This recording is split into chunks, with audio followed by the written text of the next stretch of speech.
about before we started today, there's a lot of information that is online, that's available, and it can be very overwhelming. And Lord forbid that you actually get the wrong information and you start to do the wrong thing to try to take care of yourself, and you end up making yourself more ill, sicker than you started. What are your thoughts about that?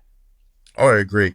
There's a lot of people who, and I get a lot of questions on social media. I have a lot of followers who send me videos from other quote unquote health content creators. And they're like, is this true? What are your thoughts? I am registered with MPI, which is the National Provider Index. I tell people all the time, you got to look up people's credentials. If they're just talking about something, you have to verify that they are registered, with the proper credentialing organizations, and Google to see if they've been talking about this for a long time. Like, I tell people all the time, Google me. I have been saying the same thing for several years now. It's nothing new, but you really have to, first and foremost, going back to what you said, you know your body better than anybody else.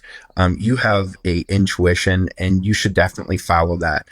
But you should also vet the resources that you're seeking out for information, for credibility. That's really important, because you can end up in health situations. I get this one a lot where people are like, I started detox and it made me sick. You started detox because you didn't do genetic testing to find out if you had any genetic alterations within your key gene groups that were responsible for core physiological function, like methylation gene group, inflammation response gene group, detoxification gene group. So had you done that, then you would be able, then in working with a practitioner, you would have been able to work out a plan that was specific to your body's genetic code, and you wouldn't be experiencing HERC symptoms. Or I hear the fasting one a lot, where people are like, I started dry fasting and then I got dehydrated. I had to go in the hospital for a couple of days and get an IV. Because you can't do that.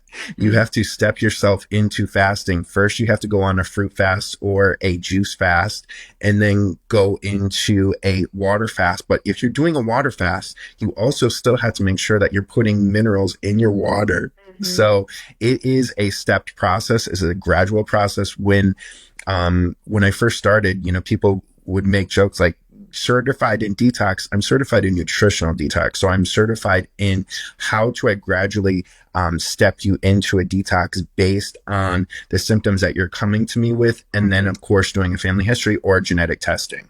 Yeah. It's so important, because I think often